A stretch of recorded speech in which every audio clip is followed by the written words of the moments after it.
Welcome into episode number 127 of The Voice Behind the Voice. I'm Sean Aronson, the TV and radio broadcaster for the St. Paul Saints, an independent minor league baseball team in the Twin Cities. If you watched last week's episode 126 intro, you watched it. If you heard it, it's going to sound completely different. If you watched it, I look exactly the same. Exactly. Wearing the same clothes. That is not because I don't believe in changing my clothes out on a weekly basis or wear something different. It is because I'm recording two opens at the same time because we are in Winnipeg. That's where we're at. It's the end of this 8-game road trip. We had the Sunday off. We came back home on Sunday, but I wasn't going to have Jordan come in on his off day just to record this, so we're recording back-to-back. And for the first time ever, I've been in Minnesota 12 years, right? The state fair is like the biggest thing going in the state of Minnesota. It's like, I think over 1 million people go over the course of 12 days. Maybe it's more than that. I don't know, 1.5 million people. Who knows? But they get over 100,000 people that go each day to the state fair. I have never, ever been as a patron. Like, we have a booth there. I work a booth. Matter of fact, coming up in a few days, I will work my shift at the state fair. But for the first time ever, yesterday, so I'm recording this like a week in the past, but you're listening to it, when it's supposed to be put out. So yesterday, I'm supposed to have gone to the state fair. I don't know how it went because I'm recording this in the past. You get it? You following me?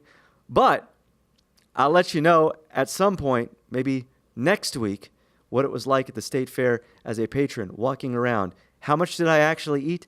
I don't know, because I shouldn't say I'm not a big eater. I love to eat, but I try not to eat. But that's what you do at the state fair. You gorge yourself on all these fried foods and on cookies and everything else under the sun. They've got weird foods there. And then you go to the birthing center and you watch a cow give birth, right? My joke every year is you can go walk 50 feet and buy a hamburger and then turn around and go watch the same thing you're eating be born, right? It's the weirdest thing in the world. But I don't even know what else is around the state fair because I've never walked around it. So I have to fill you in next week on what my trip was like last week, which is really next week. Get it? At the state fair. It's going to be a good time, I promise. With that said, because I've just confused myself, I'm sure I've confused you. Let's get to episode number 127. It is Brian Sexton of the Jacksonville Jaguars. Now, here's the thing about Brian, right? He is not the current broadcaster of the Jacksonville Jaguars. He is the longtime running broadcaster for 20 years. He was the very first broadcaster for the Jaguars, and then he was their broadcaster for 20 years, and then the radio station changed hands, and they didn't bring him back. And this was, I think, 2014 was the last year that he broadcast, or that was the year that they let him go. But I wanted to talk to Brian because he is a senior consultant on the web side of things. He was doing the preseason games while he was in town. And again, he was the Jaguars guy for 20 years. So I thought it was an interesting story, a guy that was kind of let go and still works for the team in some capacity. And I'll tell you this, he was extremely candid and extremely open. He makes a comment about getting back into the NFL, and I asked him the question, I said, do you think you're going to get back into the NFL with another team or with the Jaguars?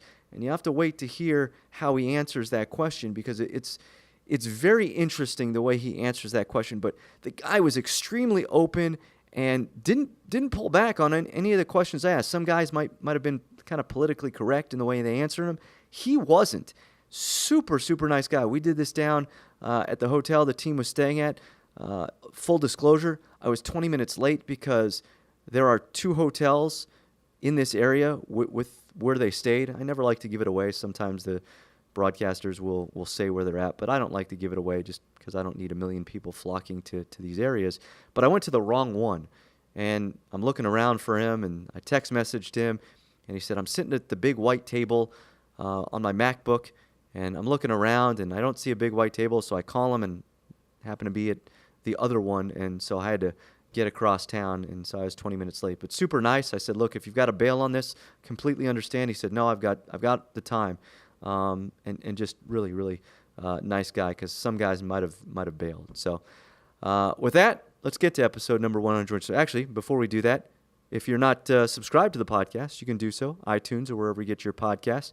Follow us on social media, Twitter, @TheVoiceBTV, Facebook, facebook.com/TheVoiceBTV, and you can always email me at thevoicebtv@gmail.com. All right, now let's get to episode number 127 with Brian Sexton of the Jacksonville Jaguars.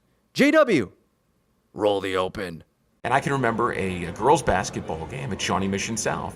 And I'm going with another broadcast student, and we set up the equipment, and the phone line isn't there. Oh boy, what do we do? Well, there's a payphone out in the lobby of the gym. We call, and Bob Newton or Hank, I forget which one, starts saying, you get the game on. You go and you yell it to him. You stand at the door and you yell it to him on the payphone. And so we did that, where I, for the first half, would say, so-and-so has it, and she shoots and she scores, and Kevin on the phone, Kevin White would say, so-and-so has it, shoots and scores, and hold the phone up so you could hear the crowd.